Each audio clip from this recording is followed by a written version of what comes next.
there were some big spaces, but there was very few. Right. Like Cardano over coffee, there's like very few. So the amount of people that created Twitter Spaces since is everyone's creating one now, Mark. It's like everybody. It's amazing. I pull up Twitter and it's just a list of spaces that are going on at that time. Yeah. Right. And so thank you all the people watching this right now and not in a Twitter space. Bow wow wow, yippee yo, yippee yay, doggy dogs in the motherfucking house.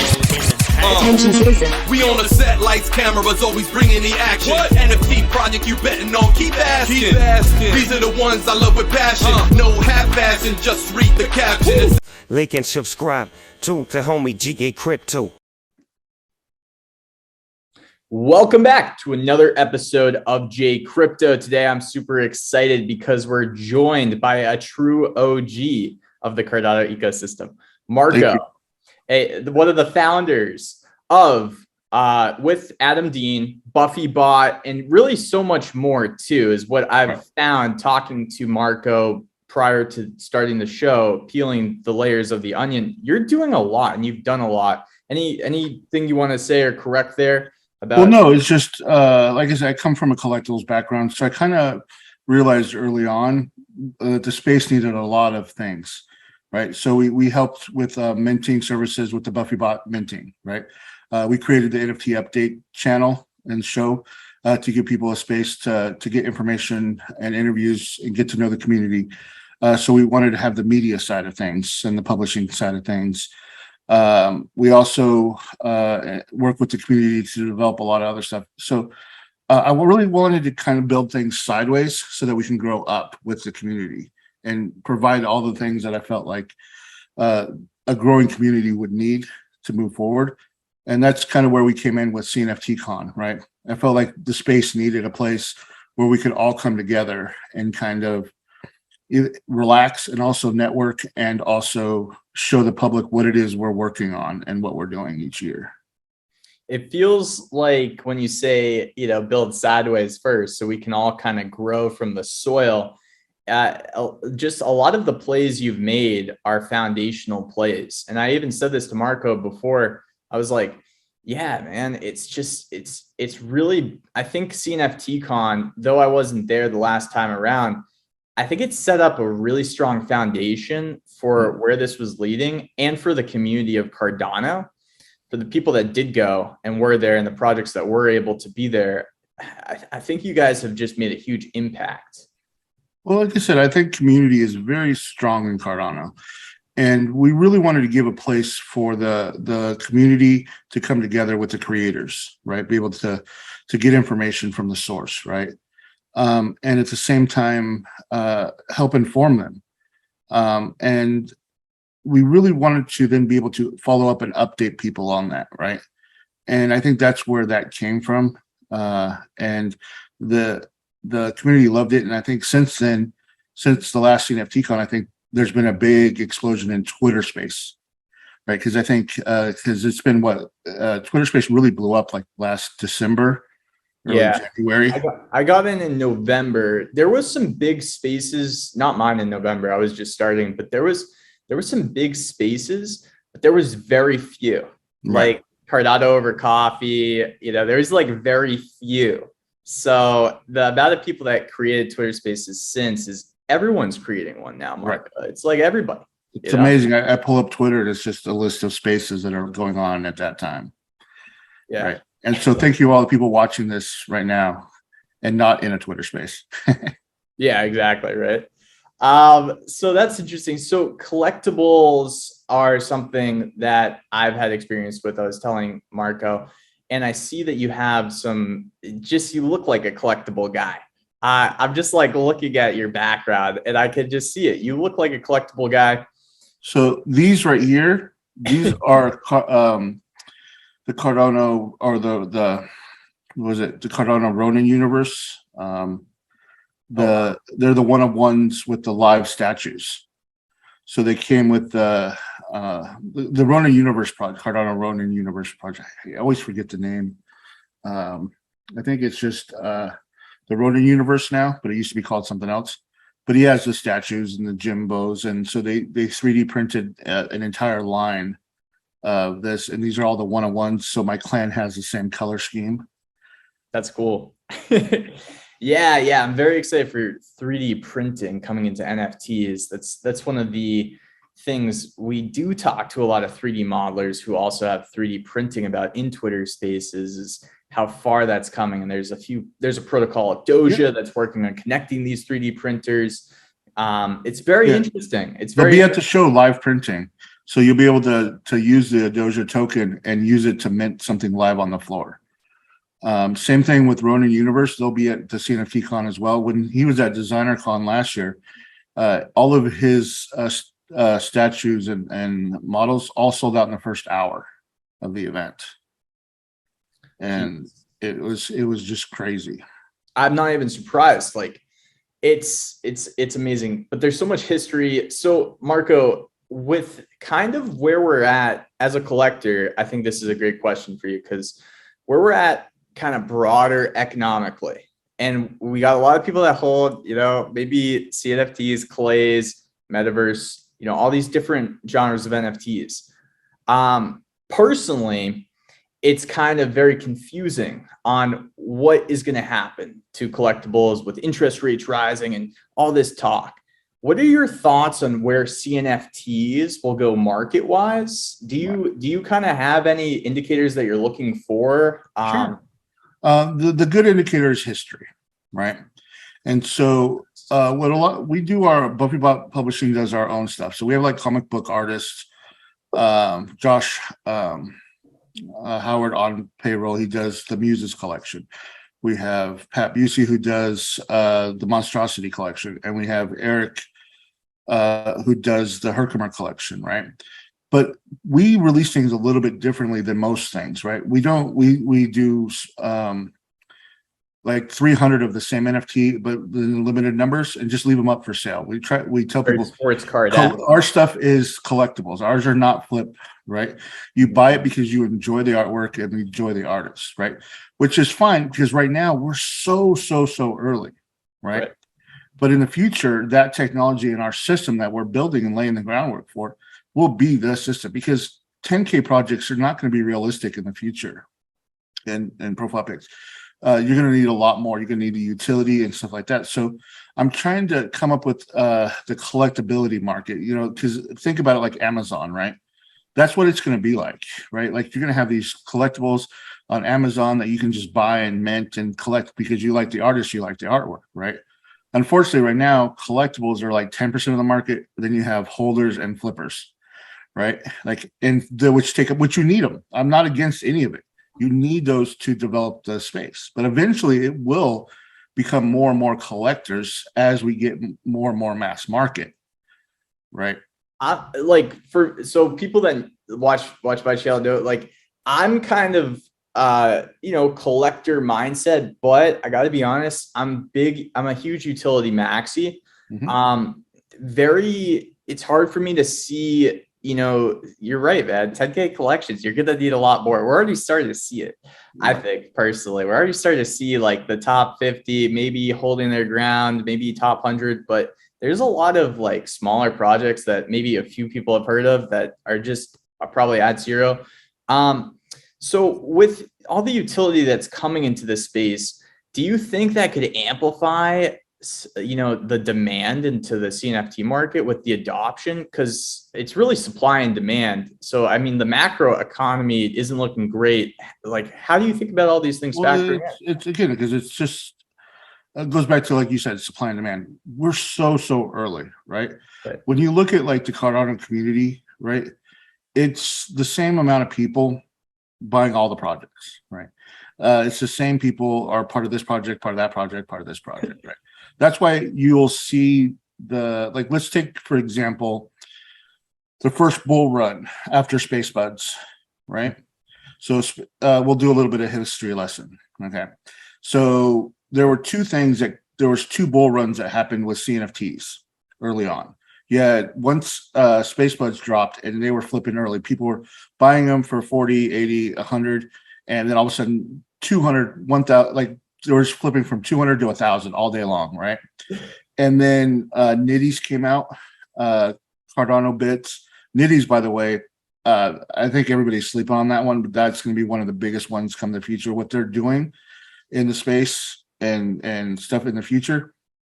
If there's one sleeper out there, Nitties, they're a true OG. They were probably the second biggest mint after Space Buds and Cardano bits.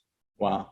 I remember, like, I've talked to I forget do you know the founder's name off the top of your head? Andrew. I've talked to him. Yeah, I've talked to him in a couple of spaces, and that's like, you're right. That is kind of seeming like a sleeper because they've been strong. They've been building, developing, and innovating. It's interesting that you say that. Yeah, and so then came Sushi Bites is another one I think people are sleeping on. There was a lot of these things, and all of a sudden the Hodgkinson project came out. Right? Everybody jumped onto that, but the problem is it took all of the equity out of the market because they didn't ship for like 2 or 3 months later, the NFTs.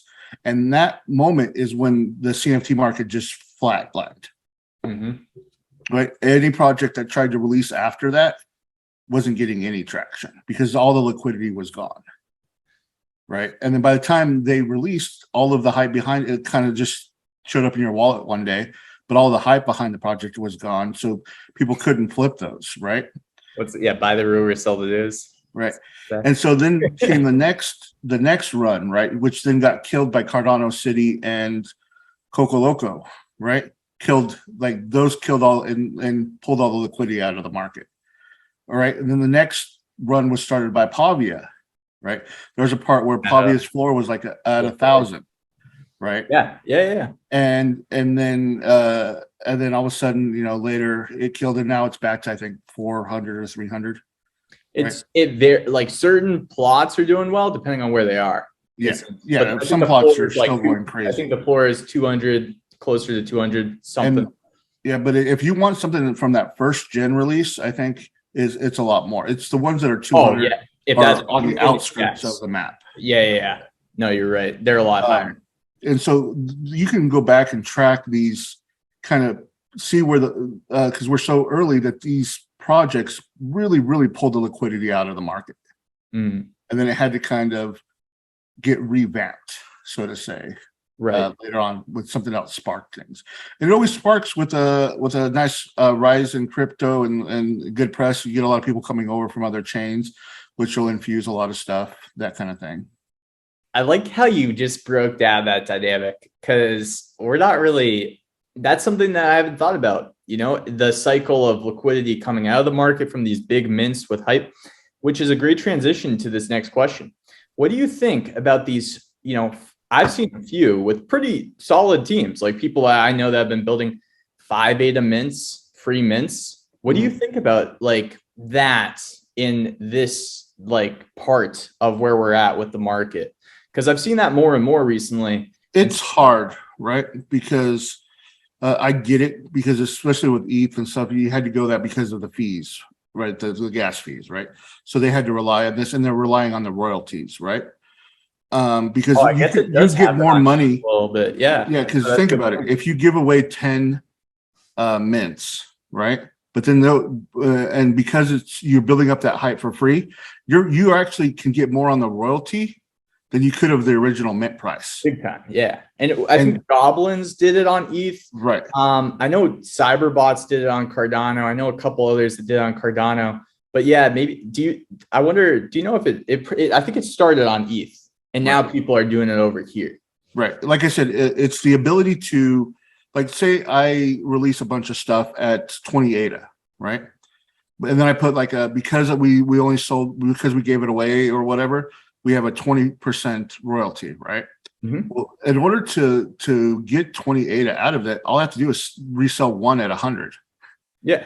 Right. And if I sell one at one sells at 1,000, for example, that's the same as having 10 that sold for 20. I think you can actually make more money from the royalty end. But again, what you're doing with those royalties, in order for those markets to keep growing and the liquidity going, you have to keep developing and keep offering something to the community, right?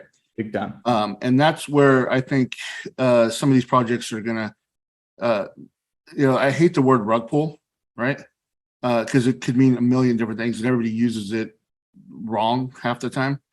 Fair. Like, this is why, like, when we release stuff, we're very, very clear. Like, ours is a collectible. There is no utility. You Smart. buy it because you enjoy the artwork. You buy it because you want it. If it ever gains in value because of the popularity of the artist and the artwork, or the fact that it was minted in the first year of Cardano NFTs, that's the market, right? Yeah. Buy these because you want to collect them and you enjoy the artwork. And then, you know, that's it. You know, I don't have to worry about that. You know, we're very upfront about that, right? And I don't care about the secondary market with a lot of our stuff. That's you guys have to deal with that. We're not doing anything to increase it or pump it, because we're worried about creating more art and collectability, right? But these free projects, they're on the hook. They have to be using the royalties. If you're charging a royalty, like, we don't charge royalties on our stuff right now, because we feel like if you're going to charge a royalty, it's to maintain the project and keep it going and keep innovating in the space for those royalties, in a sense. Yeah, I could see that. I could also see the argument for like music, how music has royalties because you created this piece of art and maybe people are using it and maybe you just want to always have a little piece of it. But and your methods are very different, right? It's strictly a collectible, numbers and I mean, I love it. I think both can be well implemented. Both space is so wide, you can have everything, right? You can have everything. That's the same thing where I talk about these. Everything could do bad depending on the operators, right? Yeah, I mean, that's the thing. This is when people have this the whole conversation about decentralization, right? Nobody can actually define what it actually is because everybody has a different take on it, right? You ask 10 people, they're going to give you 10 different ideas of what decentralization means, right? But you need all of them to work. You need a little bit of centralization. You need a little bit of decentralization. You need everything, right? It all comes together. Nothing can be one way or the other, right? And I think that's with the community. You need a nice variety, because especially when the mass markets come, there's going to be room at the table for everybody, right? And right now it's all about developing the tech and being able to handle the masses when they come. And that's where a lot of these OG projects will shine, right? Is there will be people that just like that collect old sports cards, old trading cards from TV shows, from their things, right?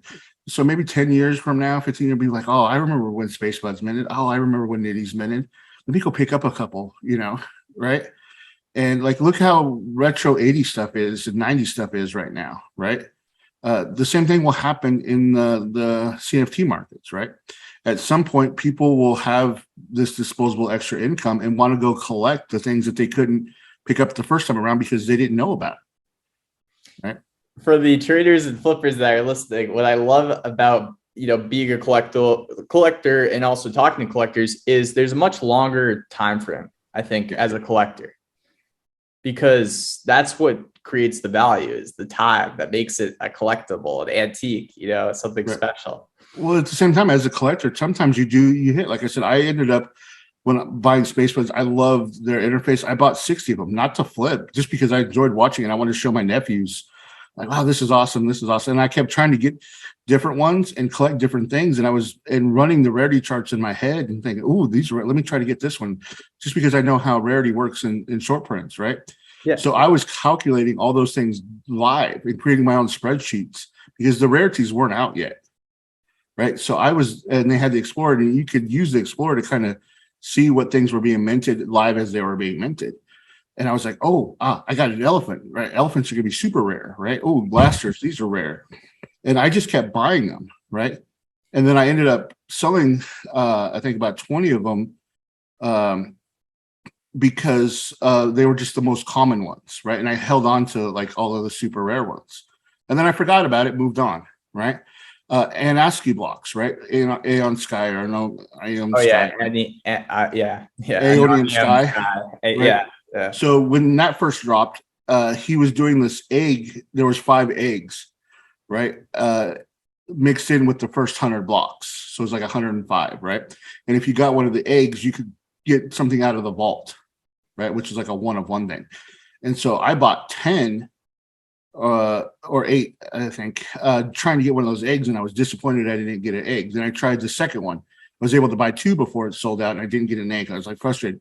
Then the third one came out, and I didn't get one. And these were like, I think, 25 or 38 mints, right? And now they're doing like 500, in a drop instead of 100, right? Yeah. And I forgot about it, right? It was in my wallet. I contacted him to do the Legacy Pass border, right? And I was like, you know what? Let me go take a look at and see which ones I have of his stuff, right? Like I have 8 of block 1, 2 of block 2. Then I went and looked at the price. I think the floor was like 6,500, and now the floor is like 18,000, right? Yeah. And I just had 8. Between me and Faha, we had like 15 to 20% of the supply of the first block. Do you think that people holding certain projects right now, given enough time, will kind of be in your spot, like more recent projects, or do you think that's a one-time phenomenon being that early? It depends. No, I mean, I think there's projects again that can happen with, right? Like for instance, like you said, I know you're really big into the metaverse stuff, and I'm also big into the Cool. I go heavy into metaverse, right?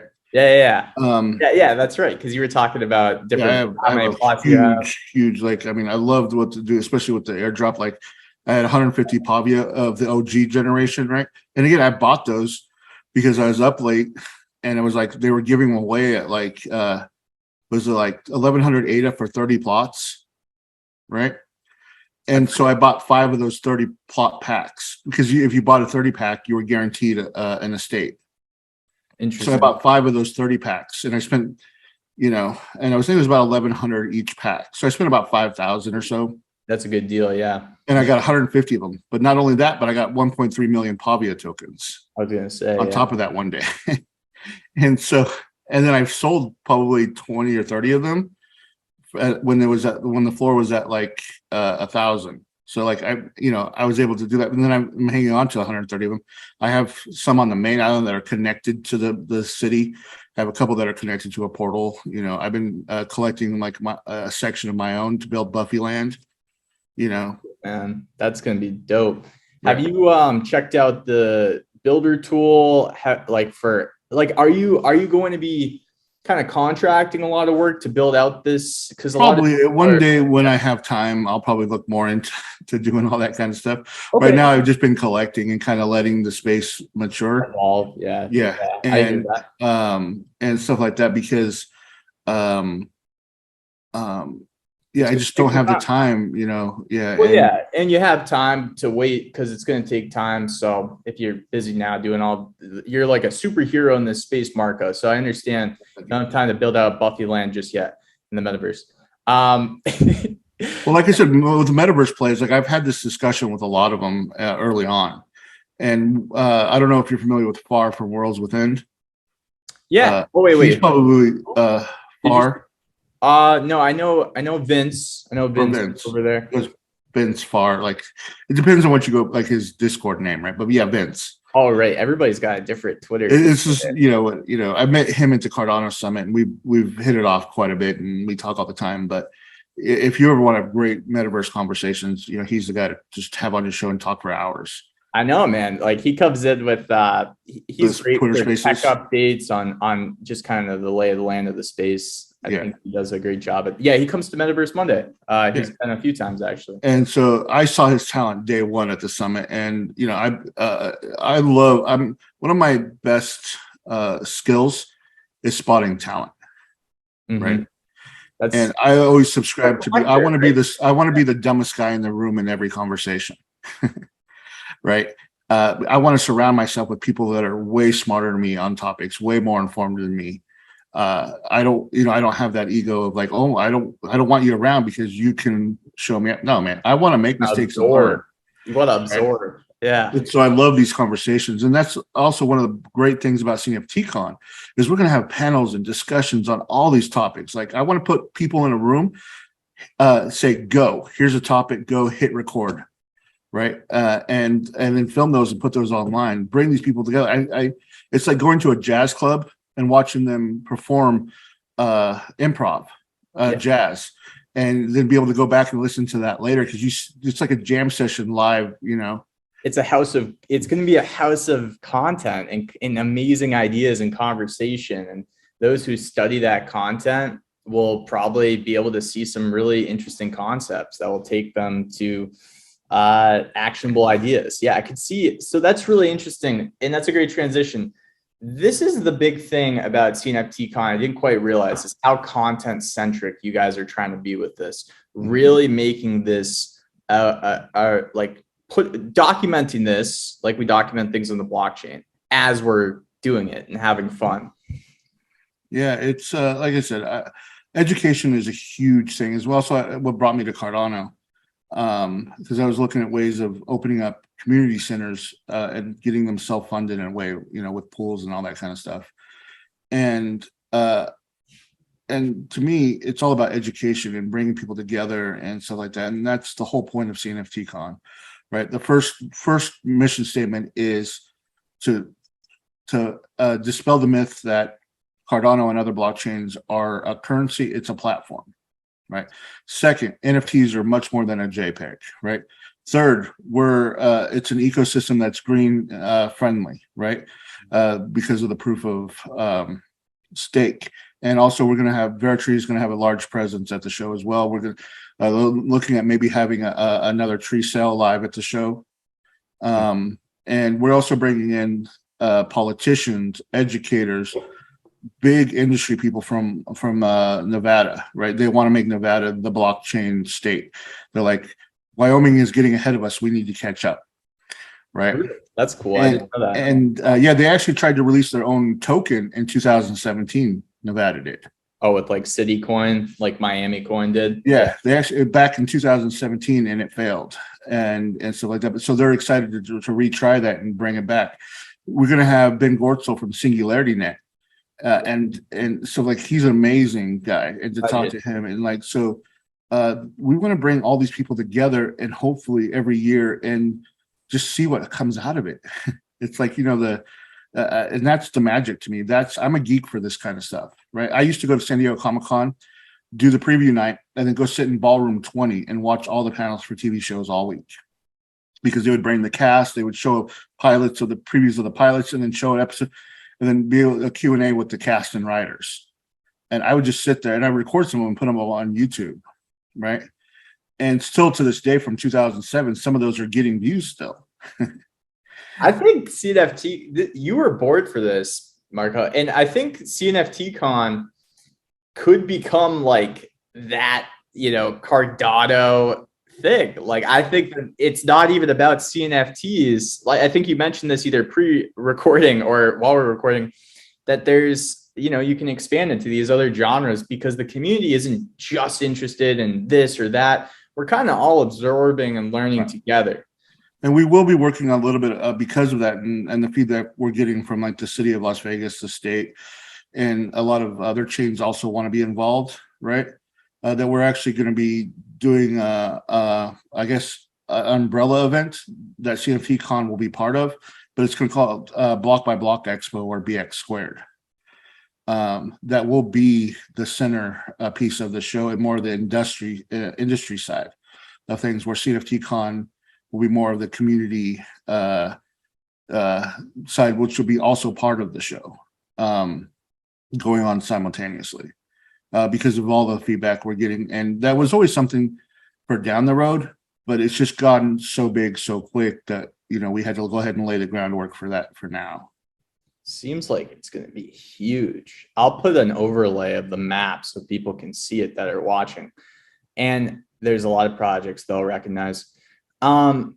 With people that are watching who have maybe never even gone and talked to anybody on a Twitter space, right? Maybe but are part of our amazing community. Maybe they're not very vocal, and maybe they're the type of people that want to go to a real event or are being kind of feeling like, I should take a chance and go to a real world event.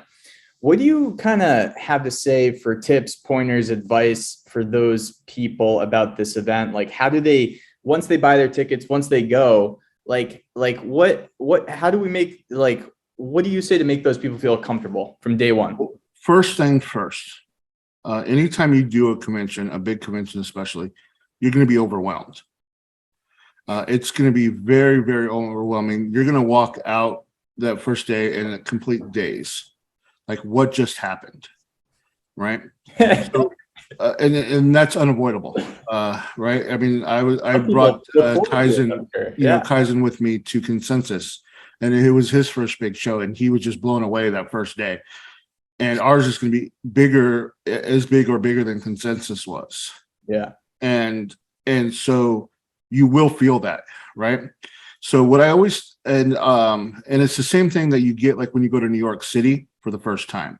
It's very overwhelming the first couple of days. It's ridiculous. And so, but what I say is you break it up, like in Manhattan, you break up the city by convincing yourself that every subway stop is a new town, is a new city, right? You make it smaller. You make everything smaller. Go into the con with a plan, right? I want to go to the Clay booth. I want to go visit the metaverse stuff. I want to find out what it is that you're a fan of. If you're a fan of metaverses, right, we're going to have Unbound Earth. We're going to have Worlds Within, Cardania, Virtua, Cornucopias, all at the show that you can go interact, play demos. If you're into gaming, Playermint's going to be doing demos. I think a couple other booths are going to be doing demos as well. If you're a Goat Tribe holder, if you're holders of all these other things, you'll be able to go there and meet the creators, meet the artists, take photos, pictures, hear them speak, and be able to represent your community, right? Go in with a plan, right? It's the same advice I gave people to Comic-Con. People used to go like, oh man, Comic-Con used to be about comic books, and it is no longer. No, it's still there. It's just there's so much more. There's actually more comic books than in history, right? But you have to make a plan. You have to go and carve out your niche and make a plan so that you avoid all of the things that you're not interested in, right? And go to those comic book booths. Go to those booths first and see that. Make the show smaller, right? So you don't get overwhelmed. And there's a map for figuring out kind of where the things are so people can kind of plan. You'll also have GPS on your phone that can take you from booth to booth. You'll be able to pull up information and link. That's not what? Yeah, okay. That's interesting. You also will be able to have the when you click on the panels and the stages right on the map, you'll be able to see the what time and stuff things are starting, right? Some booths in their info will actually have links back to the JPEG store to buy their stuff. Some we'll be actually working with Eternal, and we'll be the #1 DApp that week in the Eternal wallet, and you'll be able to connect to the Con app through the wallet. That we're working on that tech. The other point of the show is to also do a lot of real world testing of ideas, right? And having a place. And so if you're lost or you feel like, where am I now? It'll actually tell you exactly where you are on the show floor and how to get to the next booth you want to go, right? And stuff like that. And the good thing is I recommend booking at the Westgate. We have a really great package going on. And you, as part of that package, you also get a Beyond Rockets CNFT hotel, which is part of his new city, right? If you look at the Beyond Rockets city map, it actually has a CNFT hotel in the map. And everybody who books a hotel with us, which is still cheaper than anywhere else, and it's connected to the convention center, you'll be able to get that NFT for free. And the VIP tickets, which are only 60 ADA, right, come with like a goodie bag, a pin, a special lanyard, and a clay Buffy bot, with your ticket. And it's only 60 ADA. Like I said, general admission is only $25 once those sell out and available as well. So our prices, we really, really wanted to make this accessible for everybody and not price out any, because airfares costs, hotel costs. We didn't also want to put the burden of the show cost as well on you. Hey, thank you for that, by the way, because I know Consensus, a lot of people ran into that where they just couldn't go for whatever reason. But $1,200 general admission. Same with New York, LA. I think the admission sold out too, so a lot of people could only buy like the $1,000 tickets. Yeah. Super. And their VIPs and stuff was like $10,000. How do you like if you're anyways, it's an investment to go to these things, but you guys have made it so accessible, which is really cool. I think that's a really good place to maybe wrap up. One other question I wanted to ask, just while it's on my mind. So the team is very, to me, very like liquid, very fluid, and it's hard to figure out who's part of your ecosystem and who's not. Is Alyssa and Trevor like? Are you guys doing like? Is because I'm just trying to. Alyssa and Trevor they're like brother and sisters.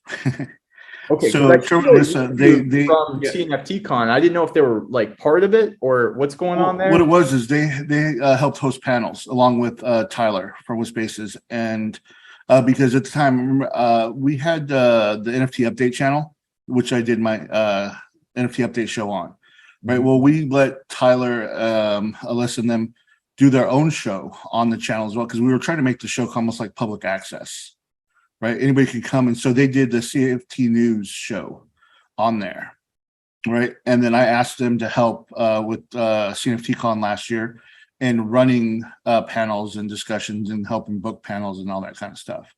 And also Nick from Sushi Bites and Shook Boys. And this year I brought on Nick. He's our marketing guy and helping kind of be my right hand when it comes to helping book people and get exhibitors and contacts and all that kind of stuff for Cnft Con. We also have Adam Dean, who's a partner in BuffyBot, who does a lot of the technical side of the stuff and minting. Like, for example, we just did the Beyond Rockets mint. You know, we did the Yumis coming up as far as minting those. And then we also we brought on Ada Girl to help out a bit for the show as well. We have 3 artists that are part of BuffyBot that all they do is just draw, and then we make stuff out of there. Stuff like comic book artist Josh Howard, who's did the Dead at 17 comic series, and he also does another comic book now. Sorry for the life of me, I can't remember. It's like a superhero comic series. And then Pat, oops, I don't know what that is. Hold on. And stuff like that. And so, yeah, I mean, the team's always growing. But yeah, I'm a little bit OCD, so I'm a little bit all over the place. No, that makes complete sense. And Marco, I don't want to take too much of your time, man, but your skill set, obviously being recognizing talent, I did want to ask who you found to kind of be on the team. And I think to recognize you, man, and your talent, like you were born for this. I mean, you've had experience going to these Comic Cons, you've seen them, you know how they work, and now you're building your own, and you're sharing it with all of us. So I'm really happy. It's one of the advantages of being the old guy in the space, right? With a whole bunch of 20-year-olds. Yeah, there's a lot of advantages, I'm sure, but I'm the 40-year-old that didn't grow up, so I'm still 20 at heart. Those are the best 40-year-olds in my opinion. But anyways, Marco, I'm going to pause the recording. For people we're going to put some stuff in the description. I'll talk with Marco. And that's pretty much it for this episode. Anything else, Marco, before we hit the pause button? No, that's it. We're good. Awesome. All right, ladies and gentlemen, that's Jay Crypto. That's Marco. We're out. We'll talk to you next time. Take care.